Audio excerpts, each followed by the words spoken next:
80 kaarawan ko, pero wala akong ni isang kasama sa buhay para magdiwang.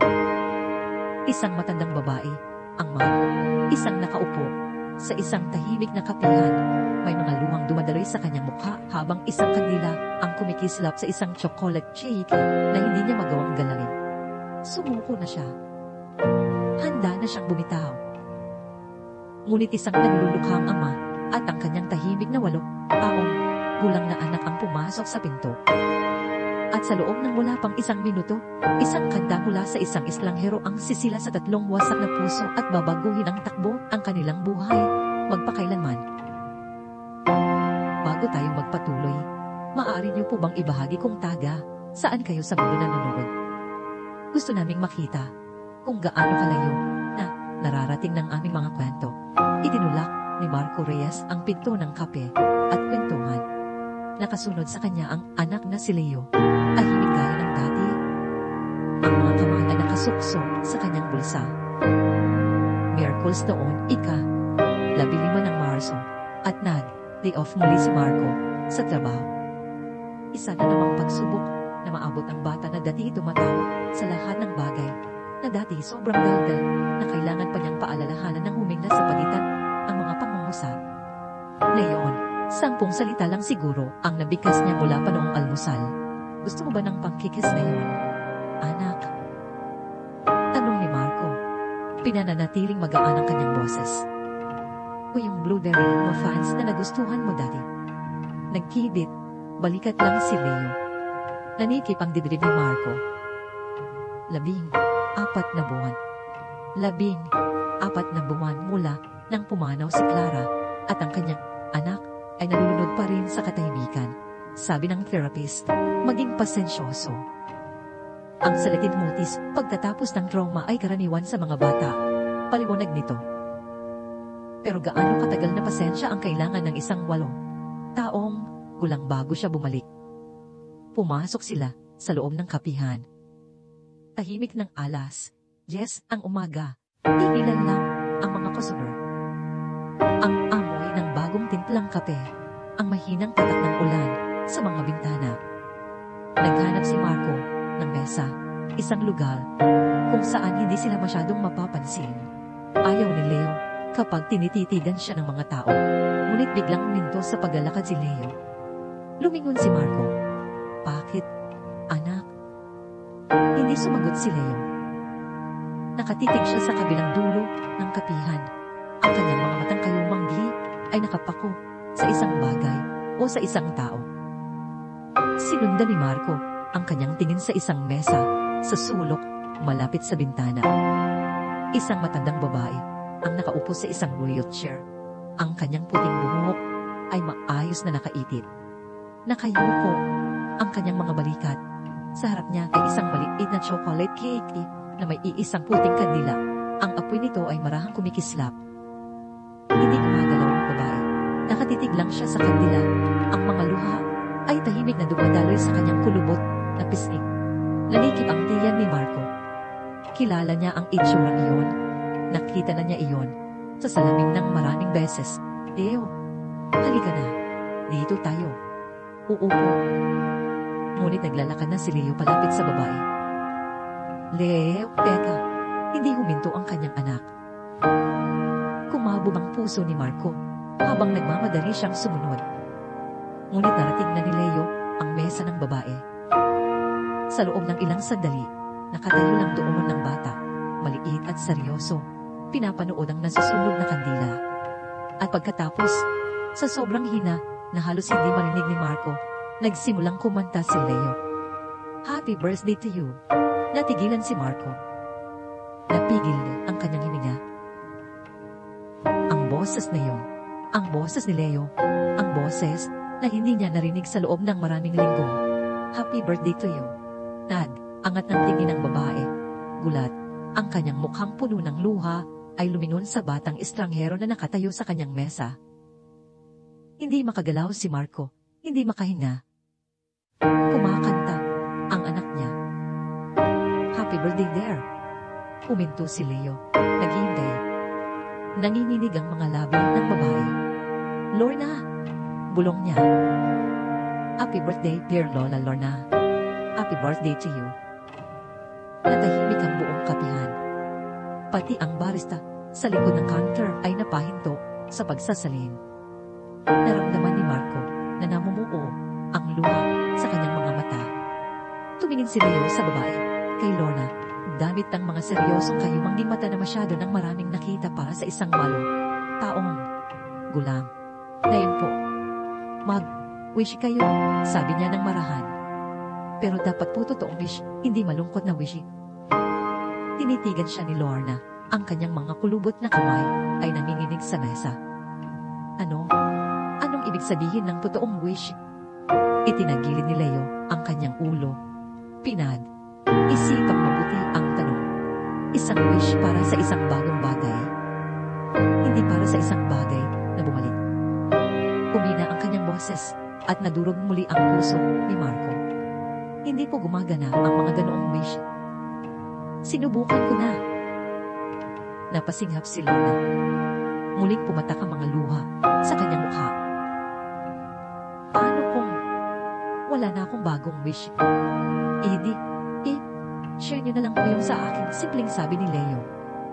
Ipinikit niya ng mahigpit ang kanyang mga mata. Ang kanyang maliit na mukha ay kumunod sa konsentrasyon. Sana magkaroon ako ng lola. Halos manambot ang mga tuhod ni Marco. Lumapit siya, ang kanyang boses ay garagal. Leo, pasensya na po, hindi po siya karaniwang. Ngunit nakatingin si Lorna kay Leo na parabang siya ay isang bagay mula sa panaginip. Isang bagay na imposible at mahalaga. Pumunta na po sa hire ng mami ko. Paiwanag ni Leo sa prangkang paraan ng mga bata kapag tinatalakay ang mga bagay na hindi makayanan. Sabi ni Daddy, nanonood daw siya, pero hindi na niya ako mayayakap. Tumingin siyang mabuti kay Lorna. May kakilala po ba kayo sa hilan?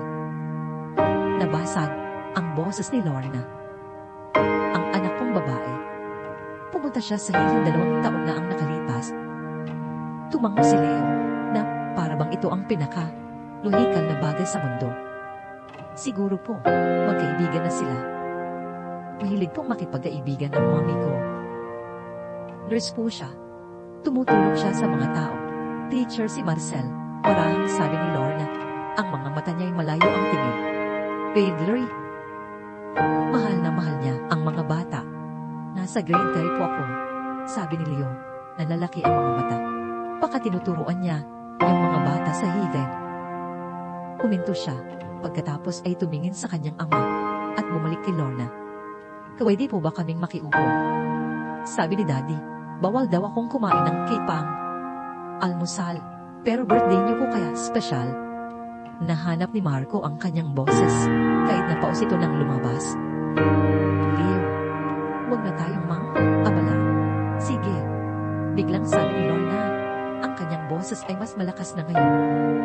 Please, maupo kayo. Alinlangan si Marco. Pagkatapos ay humila ng upuan. Umakyat si Leo sa upuan, sa tabi ng wheelchair ni Lorna at dahang umupo si Marco.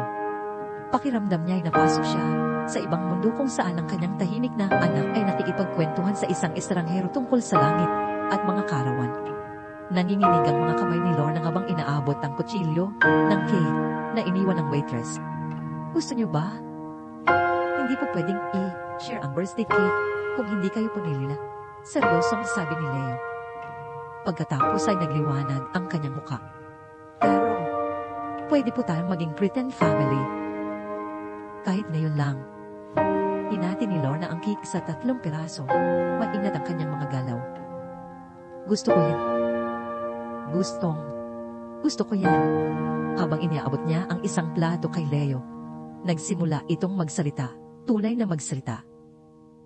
Tungkol sa eskwela, sa kanyang gold search na si Bobwes, tungkol sa kung paano niya natutunang itali ang kanyang sapatos pero mahirap daw ang mga loob. Nakaupo lang doon si Marco. Tulala. Pinapanood ang kanyang anak na muling nabubuhay sa harap ng estrangherong ito. Gumagawa po kami ni Daddy ng model airplane. Ang hirap po.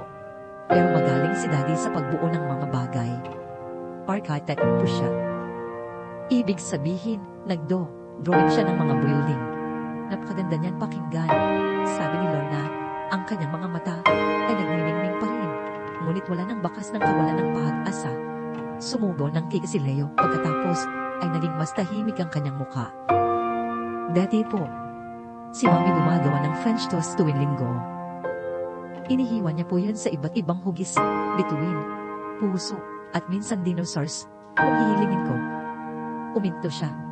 Nalaginip po ako, dati, na may tumalon, na usa sa harap ng kotse niya. Pero wala naman pong usa. Nanikip ang lalamunan ni Marco. Leo, anak, alam kong walang usa. Daddy, mahinang sabi ni Leo. Isang pagod na lalaki lang po na hindi dapat nagmamaneho. Pero minsan po, nagpapanggap ako na may usa. Kasi kung ganoon, walang may kasalanan. Aksidente lang. Isang totoong aksidente. Iniabot ni Lorna ang kanyang kamay sa mesa at hinawakan ang maliit na kamay ni Leo. Malumanay ang kanyang boses. Minsan, may mga bagay na nangyayari lang. Mga bagay na sobrang sakit at walang katuturan.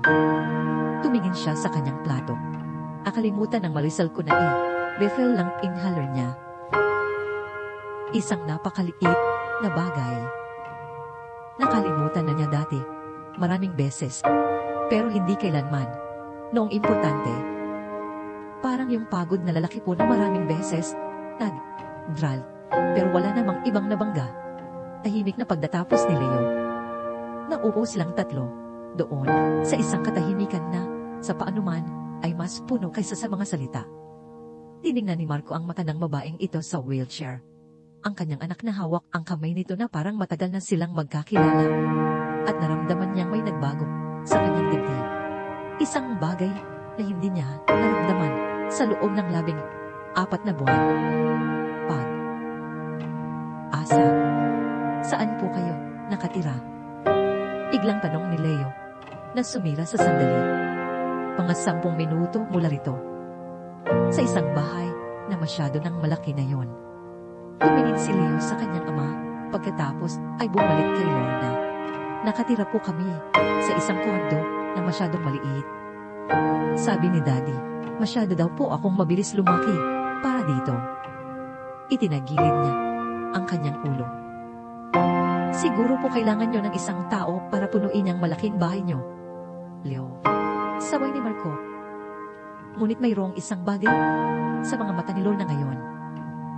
Isang bagay na wala doon noong pumasok sila. Pinag-aralan niya silang dalawa ng matagal. Gusto niyo bang makita ang bahay? Napakurap si Marco. Ang bahay, ulit ni Lorna. Mas matatag na ang kanyang boses. Plano ko na sanang ibenta. Lumipat sa isang assisted living facility sa bahay Kalinya.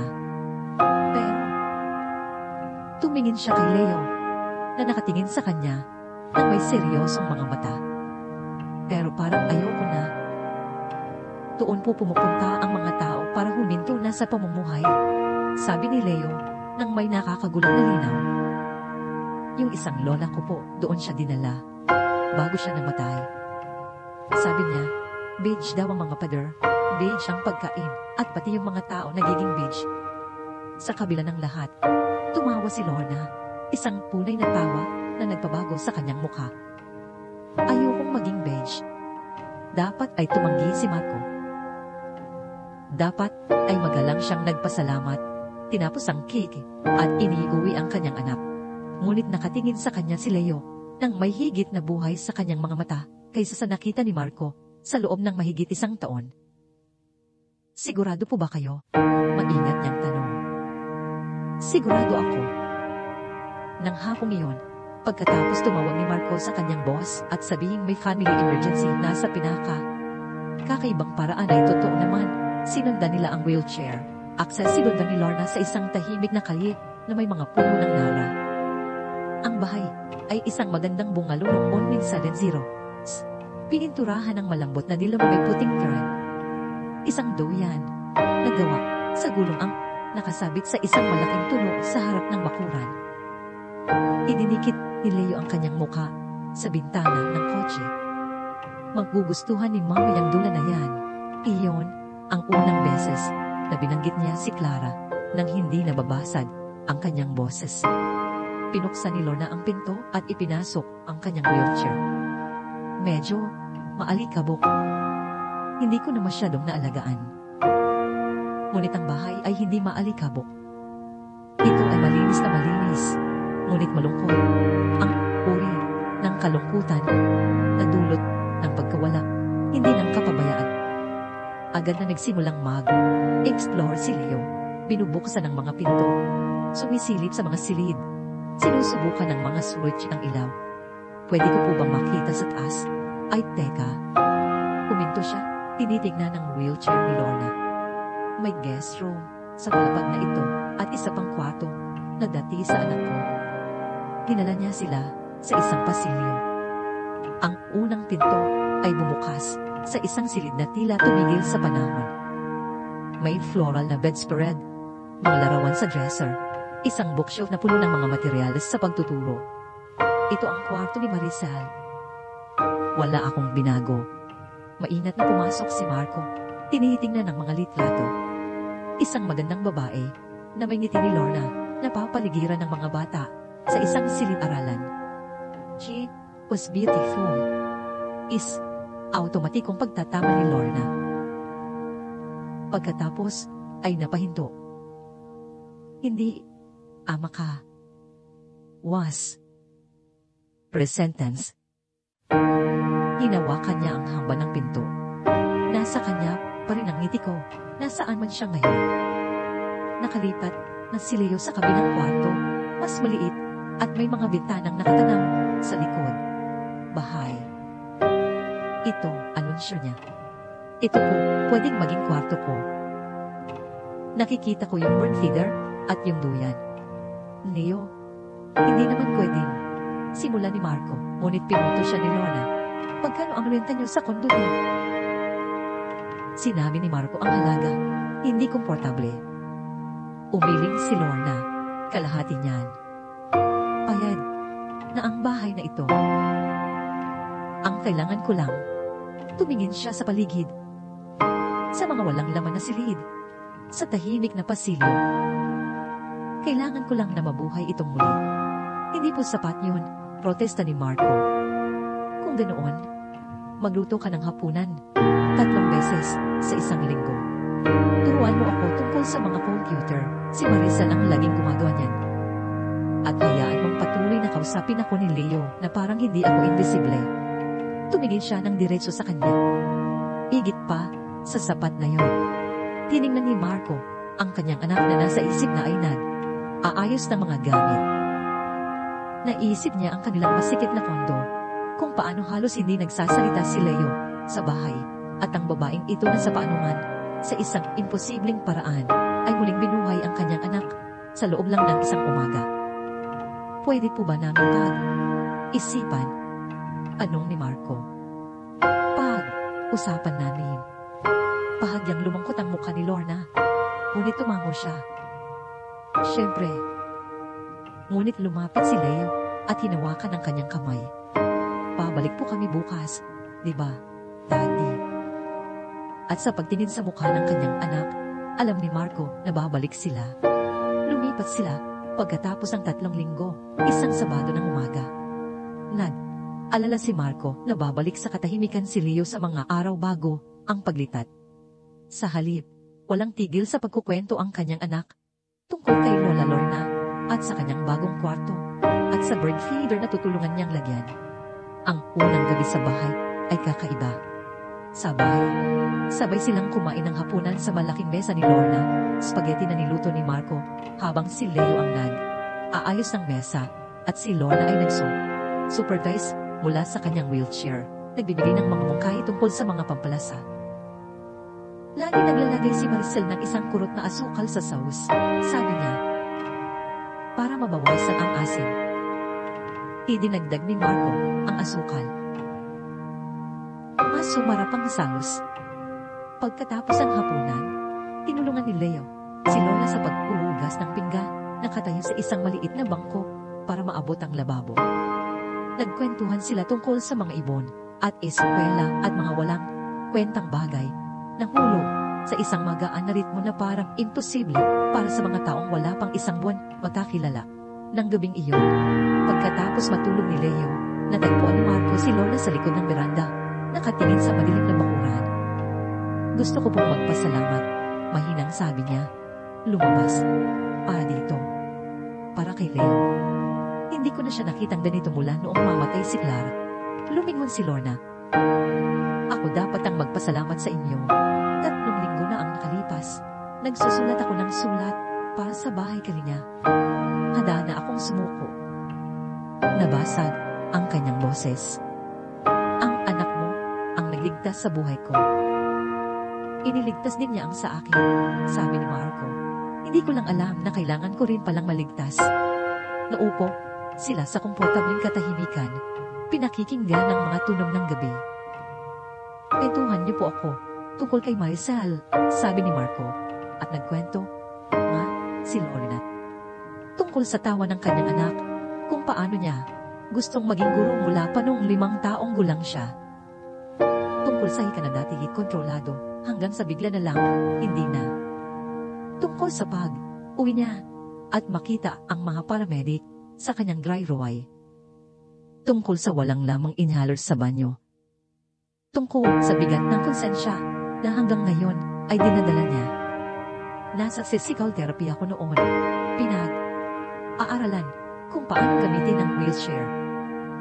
6 na buwan pa lang akong paralisado noon, spinal stroke. Isang umaga, nagising na lang ako na hindi ko maramdaman ang mga binti ko. At si Maricel ang nag-aalaga sa akin, pagod na pagod at stressed, at nakalimutan niyang i-refalang reseta niya. Nabasag ang boses ni Lorna. Kung hindi lang ako naparalisa, kung hindi lang siya sobrang pagod sa pag-alaga sa akin. Huwag po, mariing sabi ni Marco. Huwag niyo pong gawin yan sa sarili niyo. Namatay si Clara dahil nakatulog ang isang lalaki sa manibela. Namatay si Maricel dahil inatake siya ng hika. Wala sa mga yon ang kasalanan niyo o kasalanan ko. Yan ang isip mo. Pero ang puso mo, mas matagal makahabol ang puso mo. Pagtatapos ni Marco, alam ko po, nagkaintindihan sila sa paraang hindi na nangailangan ng karagdagang salita. Ang mga linggo ay naging buwan. Nabuo ang mga gawain ng natural. Nag-aalmusal si Leo kasama si Lola tuwing umaga bago pumasok sa eskwela. Cereal at orange juice habang pinapanood nila ang mga ibon sa feeder. Tinuruan niya si Leo ng kanilang mga pangalan. Maya, Petit, Tarat.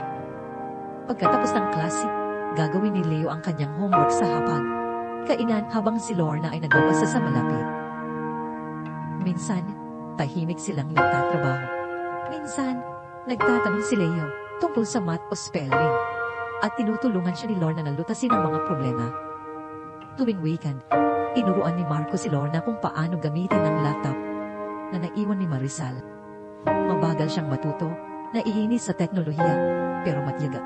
Sa kalaunan, natutunan niya ang email, online banking, at kung paano mag-video call sa kanyang pinsan sa Cebu. Magaling po pala kayo dito, sabi ni Marco kay Lorna isang hapon habang tinutulungan niya itong mag-set up ng grocery delivery account.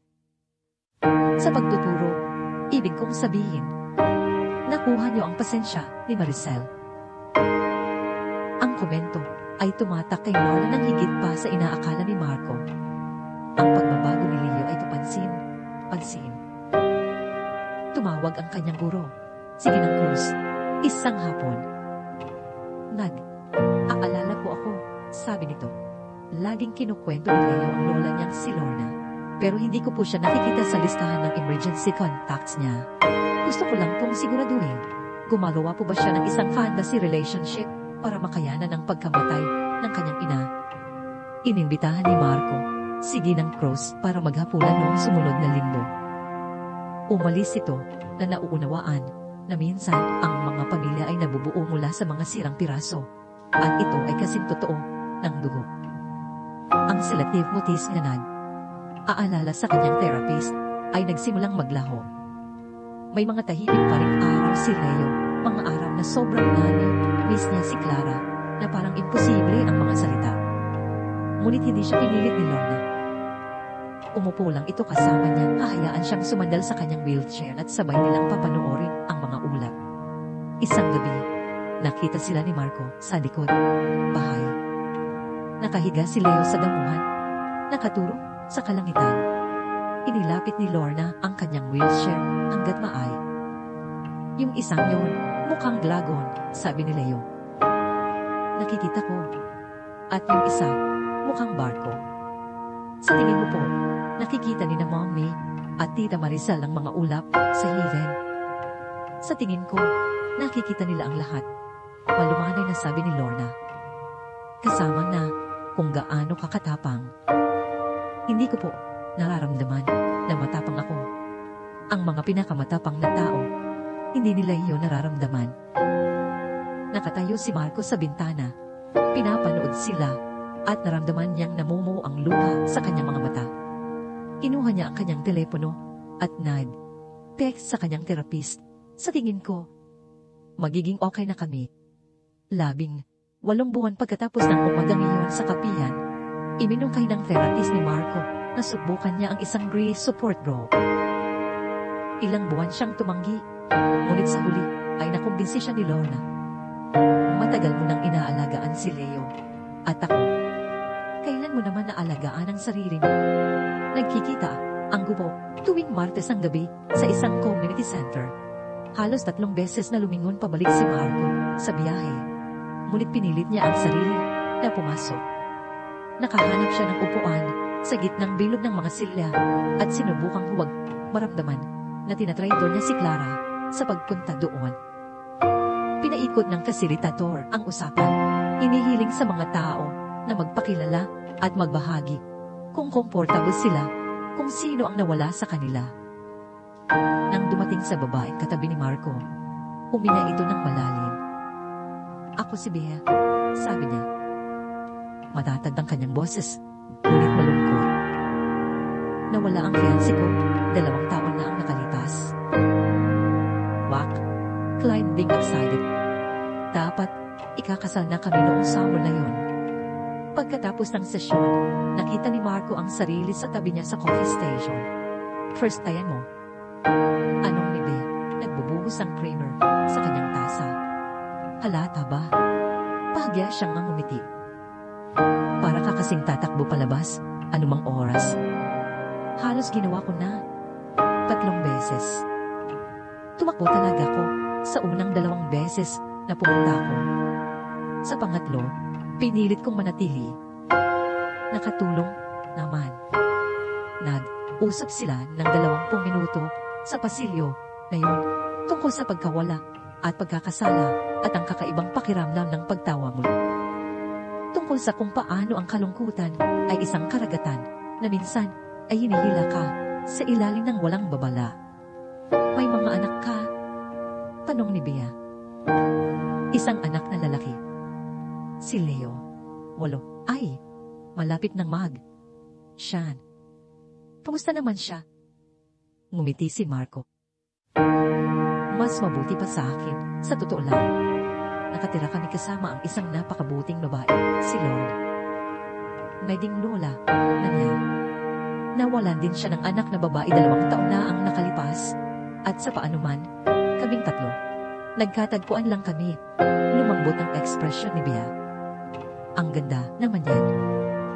Nagpalitan sila ng numero bago umalis. Bilang magkaibigan lang, sabi ni Marco sa sarili. Mga taong nagkakaintindihan, ngunit nang text si Bea 3 araw pagtatapos, nagtatanong kung gusto niyang magkape, nasabi ni Marco na oo. Ang kanilang unang pagkakape ay tumagal ng 3 oras. Ang pangalawa ay naging hapunan sa isang maliit na kainan na pareho nilang hindi pa napupuntahan. Neutral brand. Walang alaala. Si Bea ay isang pediatric nurse at mayroon siyang paraan ng pagtingin sa likod ng maingat na itinayong mga pagayal ni Marco. Nagtanong siya tungkol kay Leo, kay Lorna, kay Clara. Hindi siya umiwas sa mahihirap na tanong. Nakakaramdam ka ba ng giyot? Tanong niya habang iinuman sila ng kapag may maganda kang araw, Tumango si Marco. Palagi. Ako rin, sabi ni Bea. Sabi ng therapist ko, normal daw yon, na ang pag-usad ay hindi nangangahulugang paglimot. Pero minsan, parang pagtataksil. Paano mo yun nalalampasan? Hindi ko alam kung nalalampasan mo ba talaga. 4 na sabi ni Bea. Sa tingin ko, natututunan mo lang dalhin ito ng iba. Sa kanilang ikatlong date, nagtatanong na si Leo kung kailan pupunta si Tita Bea para sa hapunan ng linggo. Kinakabahan si Marco na buksan ang usapan, ngunit nasigasig si Lorna. Imbitahin mo siya. Agad na sabi ni Lorna. Sino mang nagpapangiti sa'yo ng ganyan ay welcome sa mesang ito. Hindi naman, hindi kami. Kapilang yun, utal ni Marco. Tinaasan siya ang kilay ni Lorna. 3 beses ka nang nagkape ngayong linggo. At hindi ka naman mahilig sa kape, nauli siya doon. Tumating si Bea para maghahaponan noong sumunod na linggo. Nagdala siya ng mga bulaklak para kay Lorna at isang Lego set para kay Leo. Sa loob ng ilang minuto, tumatawa na siya sa mga biro ni Leo at nagtatanong kay Lorna tungkol sa kanyang hardin. Pagkatapos ng hapunan, habang naglilinis si Marco, natagpuan niya si Leo at Lorna sa sala, nagbubulungan. Mabait siya, sabi ni Leo. Hindi niya sinusubukang maging si Mama. Siya lang ang sarili niya. At ano ang nararamdaman mo tungkol yan? Maingat na tanong ni Lorna. Isipan niya ito ng seryoso. Parang, pwedeng maging masaya ulit si Daddy nang hindi kinakalimutan si Mami. Parang kung paano ka masaya sa amin nang hindi mo kinakalimutan si Tita Maricel. Niyakap siya ni Lorna. Napakatalino mo para sa isang malapit ng mag, Sean.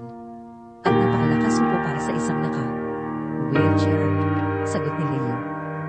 Lahat tayo ay mas malakas kaysa sa inaakala natin, sabi ni Lorna. Pinapanood si Marco sa may pinto. Pati na ang daddy mo. 2 taon pagkatapos ng kaarawan, ngayon sa kapihan, sa isang perpektong gabi ng Abril. Tinanong ni Marco, si Bea napakasalan siya.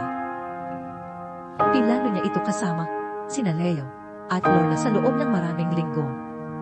Magkakasama silang nagtanim ng isang hardin ng rosas, si Lorna ang nagsu-supervise, habang si Leo at Marco ang nag-uukay. At nang mamulaklak ang mga rosas, alam ni Marco na oras na. Natatakot siya, natatakot na masyado siyang mabilis, na hindi pa handa si Leo. Nasa paan man, ay binubura niya ang alaala ni Clara. Ngunit hinawakan ni Lorna ang kanyang kamay, isang gabi, at sinabi, ang isang bagay na nagpabago sa lahat. Gugustuhin ni Clara na maging masaya ka. Mariing sabi nito. At higit sa lahat, gugustuhin niyang makita ni Leo na hindi natatapos ang pag-ibig kapag may namatay. Nagkakaroon lang ito ng puwang para sa mas marami pa. Kaya sa gabing iyon ng Abril, habang nanonood sina Leo at Lorna mula sa beranda, lumugod si Marco sa hardin at hiniling kay Bea na maging asawa niya. Sinabi niya ang oo, bago pa man niya matapos ang tanong. Tumakbo si Leo pababa mula sa beranda, niyakap silang dalawa. Magkakaroon ka na ng mommy, sigaw ni Lorna mula sa wheelchair, nagniningning ang kanyang mga mata. Alam ko po, sabi ni Leo. Tumitingin kay Bea, pero hindi ko po mawawala ang mommy ko. Nasa hiran pa rin po siya, siguro masaya na nakahanap si Daddy ng mabait. At hindi po mawawala si Lorna kay Tita Maricel. Tumingin siya sa kanilang lahat. Nadadagdagan lang po tayo. Kailan ka pa naging ganito katalino? Tanong ni Bea, ginugulo ang kanyang buhok. Nang ituro po sa akin ni Lola Lorna na ang pag-ibig ay hindi parang keke, sabi ni Leo. Inuulit ang isang bagay na sinabi sa kanya ni Lorna ilang buwan na ang nakalipas. Hindi nababawasan ang para sa isang tao sa pamamagitan ng pagmamahal sa iba. Gumagawa ka lang ng mas maraming pag-ibig. Nang gabing iyon, pagkatapos matulog ni Leo at umuwi na si Bea, naupo si Marco kasama si Lorna sa beranda. Salamat po, mahinang sabi niya. Para saan? Sa pagtuturo sa kanya yan. Sa pagtuturo sa akin yan. Umiling si Marco. Akala ko, ang pagmamahal sa bago ay pagtataksil kay Clara. Pero hindi pala. Hindi, sabi ni Lorna. Ibig sabihin, pinararangalan mo siya sa pamamagitan ng hindi pagpapalamon sa kalungkutan. Ibig sabihin, ipinapakita mo kay Leo na kahit pagkatapos ng matinding pagkawala, pwede pa rin maging maganda ang buhay. Naupo sila sa komportabling katahimikan, nakikinig sa mga ibon sa gabi. Magsasalita po ba kayo sa kasal? Tanong ni Marco.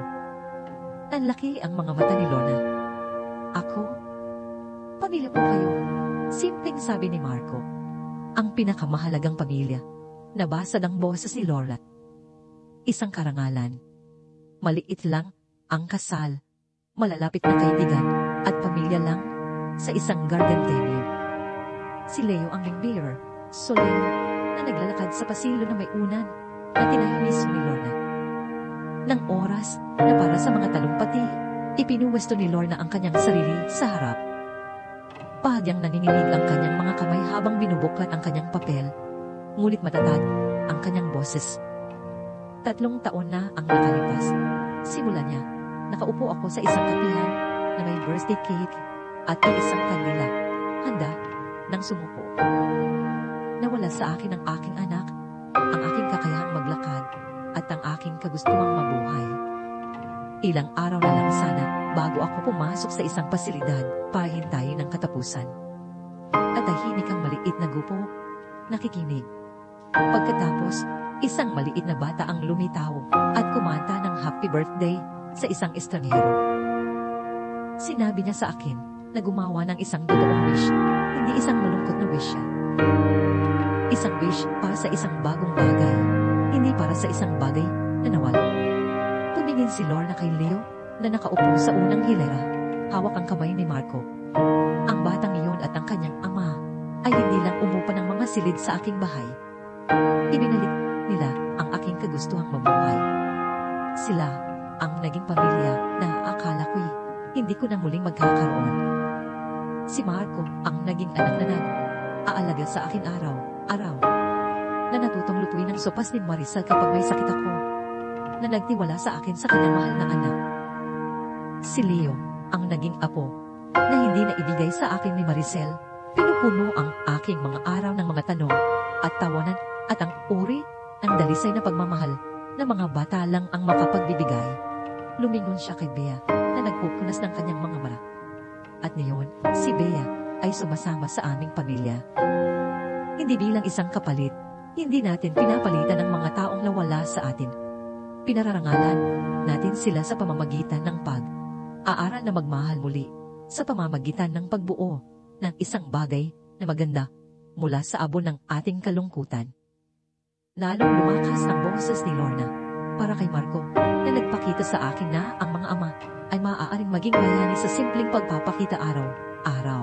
Para kay Leo na nagturo sa akin na ang mga wish para sa isang bagong bagay ay mas mabuti kaysa sa mga wish para sa isang bagay na nawala. Para kay Bea na nagpapatunay na ang mga puso ay maaaring lumawa kahit na pagkatapos masila. Uminto siya, tuminala sa langit.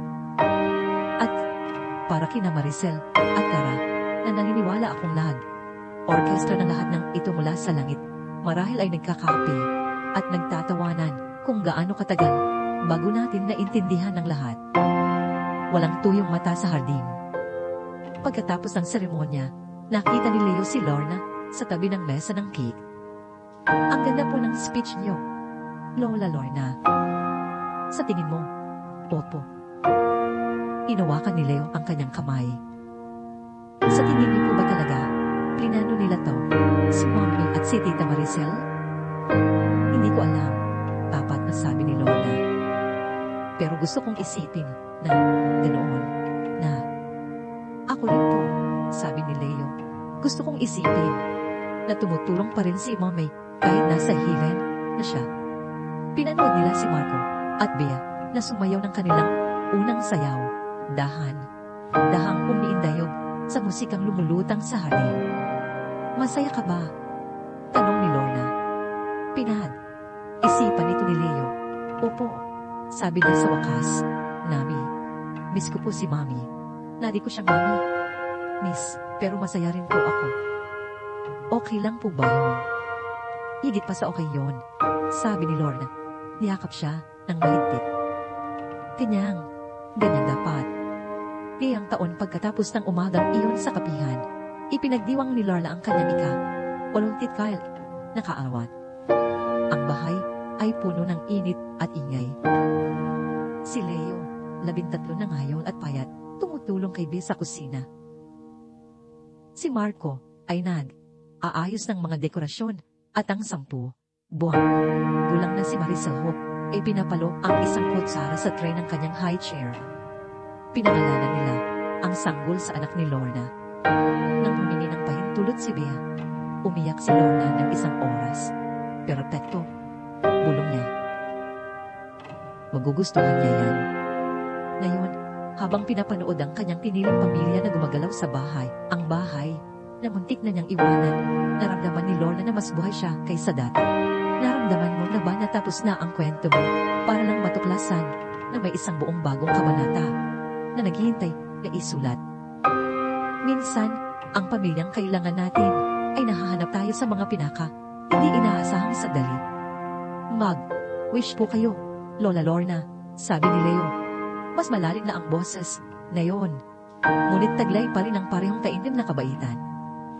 Tumingin si Lorna sa paligid ng mesa. Kay Marco, matatag at mabait, na naging anak na hindi niya kailanman nagkaroon. Kay Bea, na nagdala ng bagong liwanag ng hindi sinusubukang burahin ng lumang. Kay Leo, ang apo ng kanyang puso, na nagligtas sa kanyang buhay sa isang simpleng kanta. Kay Baby Maricel Hope, masayang Gordel, ipinangalan sa anak na nawala sa kanya at sa damdaming natagpuan niya.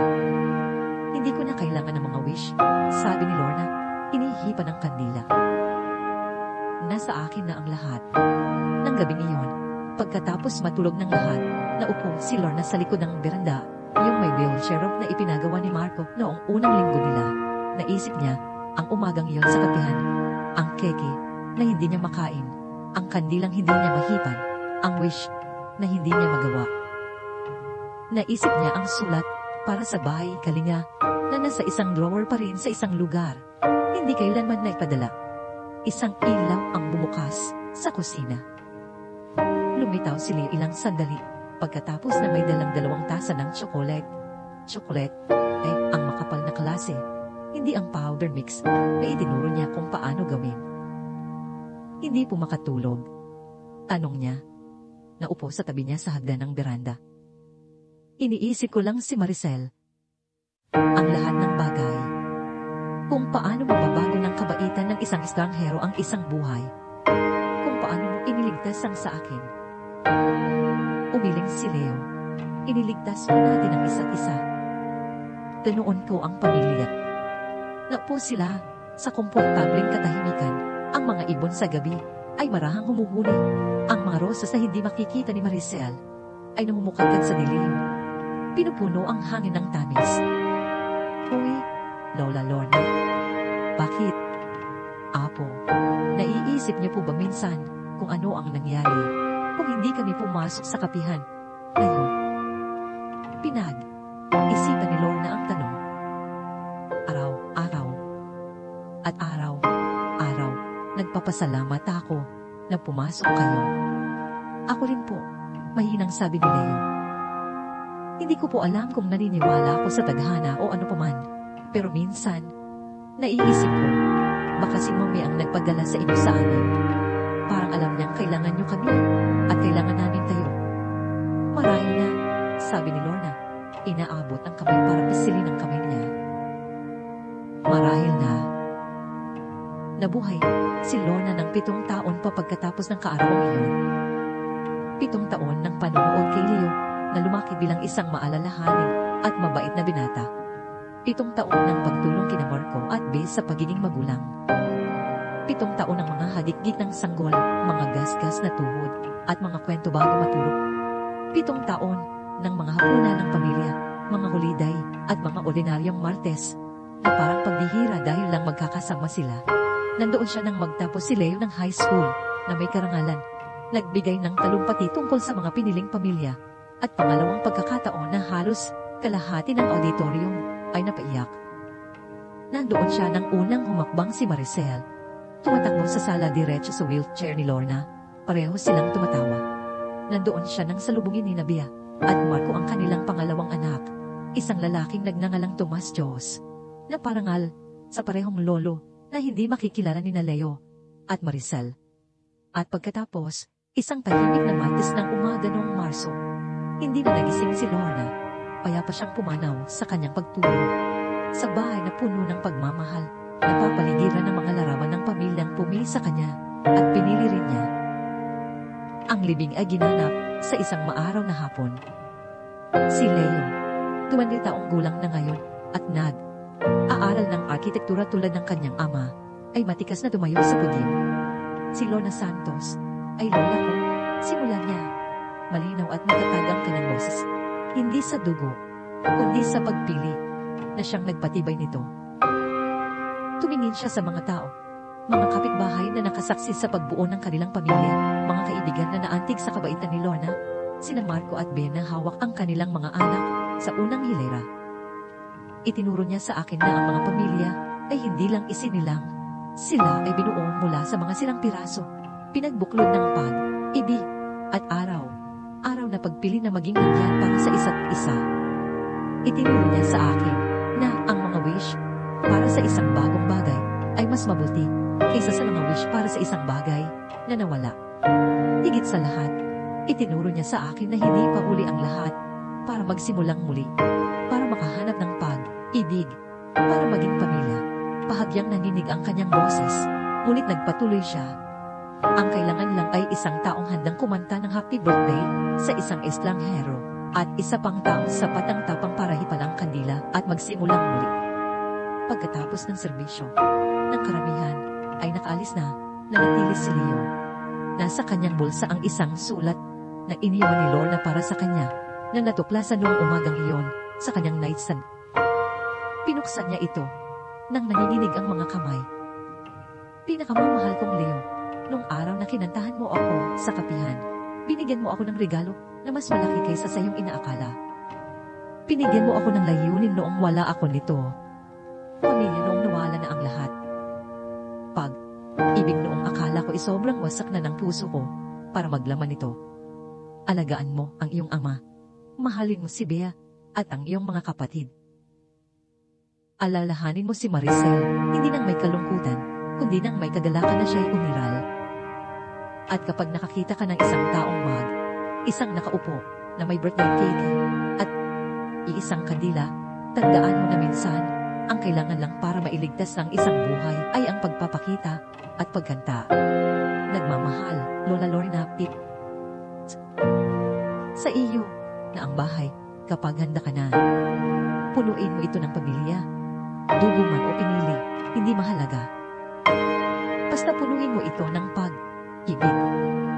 Maingat na tinubi ni Leo ang sulat at inilagay sa album na ginawa niya para sa kanya. Maraming taon na ang nakalipas, ang may pamagat na ang kwento ng aming pamilya. Idinagdag niya ito pagkatapos mismo ng huling litrato, si Lorna sa kanyang ika-80 na kaarawan, napapaligiran ng pamilya, inihipan ng isang kandila sa isang chocolate cake. Ang kanyang hiling ay natupad na. 3 buwan pagkatapos ng libing, tumayo si Leo sa harap ng bahay sa Nala Street. Kanya na ang bahay na yon. Medyo kumupas na ang dilaw na pintura at ang duyan na gawa sa gulong ay nakasabit pa rin sa puno ng nara, luma ng ngunit matibay. Lumitaw si Marco. Sa tabi niya, may dalang kahon mula sa moving truck. Sigurado ka na ba rito? Tanong ng kanyang ama. Pwede ka munang tumira sa amin hanggang matapos mo ang kolehiyo, makatipid ng pera. Umiling si Leo. Gusto ni Lola na sa akin ito mapunta para punuin ang pamilya. Pahagya siyang ngumiti. Saka, may roommate na ako. Si Marcos, kaklas ko sa architecture. Komplikado ang sitwasyon ng pamilya niya. Kailangan niya ng matutuluyan. Ibinaba ni Marco ang kahon at niyakap ang kanyang anak. Ipagmamalaki kanya. Pinagpapatuloy mo ang tradisyon. Anong tradisyon? ang pagbubukas ng iyong tahanan sa mga taong nangangailangan ng pamilya. Tiningnan ni Leo ang bahay, ang beranda kung saan niya ginugulang hindi mabilang na gabi kasama si Lorna, ang bintana ng dati niyang silid, ang hardin kung saan nag-propose ang kanyang ama kay Bea. Hindi naman talaga ito bahay ko, mahinang sabi ni Leo. Bahay natin ito. Laging magiging sa inyo, kina Tita Bea, kay Maricel, kay Tomas sa akin, at kay Lola Lorna. At kina Mami at Tita Maricel, yung original. Uminto siya. Kahit yung mga taong wala na rito, bahagi pa rin sila nito. Ama ka diyan, sabi ni Marco, habang nagbubuhat sila ng mga kahon sa loob. May napansin si Leo na hindi niya kailanman binigyan ng pansin dati. Isang maliit na ukit sa rehas ng beranda, napakalabo, na halos hindi niya makita. Lumuhod siya, sinusundan ang mga letra gamit ang kanyang daliri. Ang pag-ibig ay hindi check. Ngumiti si Leo. Kahit sa kamatayan, tinuturuan pa rin siya ni Lorna.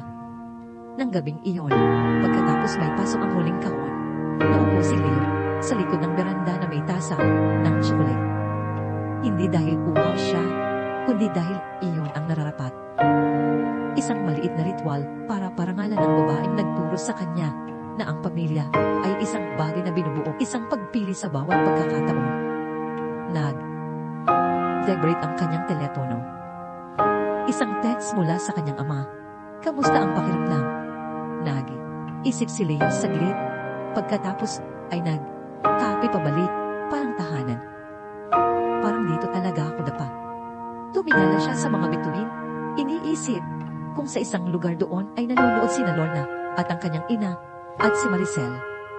Iniisip kung alam nila kung gaano kalaki ang naging epekto ng kanilang buhay at kamatayan sa kanya. Salamat po, bulong niya sa kalangitan ng gabi. Para sa lahat. Umipang hangin sa mga rosas, at sa isang sandali, halos manong pa si Leo, na narinig niya ang boses ni Lorna. Walang anuman. Apo. Ngayon. Mabuhay ka. Tunay na mabuhay. At gagawin niya iyon. Hindi lang para sa kanyang sarili, kundi para sa kanilang lahat. Para sa pamilyang naging, sa pamilyang naririto, at sa pamilyang darating pa. Dahil iyon ang ginagawa mo kapag binigyan ka ng pangalawang pagkakataon sa buhay. Pinararangalan mo ito sa pamamagitan ng pamumuhay ng lubos, pagmamahal ng malalim, at pagpapanatiling bukas ng pinto para sa susunod na taong nangangailangan ng lugar na pag-aari. Daya ng ginawa ng isang estranghero sa wheelchair para sa isang naglulukhang ama at isang tahimik na anak, isang hiling sa kaarawan, sa isang pagkakaroon. Minsan, ang mga taong nagliligtas sa atin ay ang mga hindi natin inaasahan. Minsan, ang isang sandali ng kabaitan ay maaaring magbago ng lahat. At minsan, ang pamilyang kailangan natin ay nahahanap tayo sa mismong sandali na sumusuko na tayo sa pag-asa.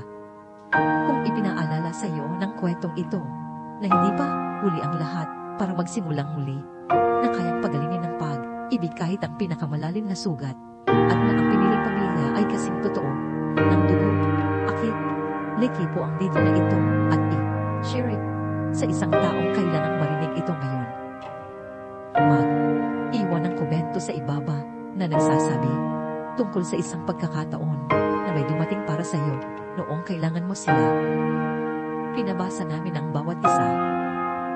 At huwag kalimutang mag-subscribe sa Either Bell Stories para sa mas marami pang nakakaantig na kwento na nagpapaalala sa atin kung ano ang ibig sabihin ng pagiging tao.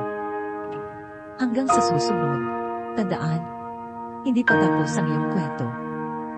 Minsan, naghihintay lang ito sa tamang tao na pumasok sa pinto at magsimulang kumanta.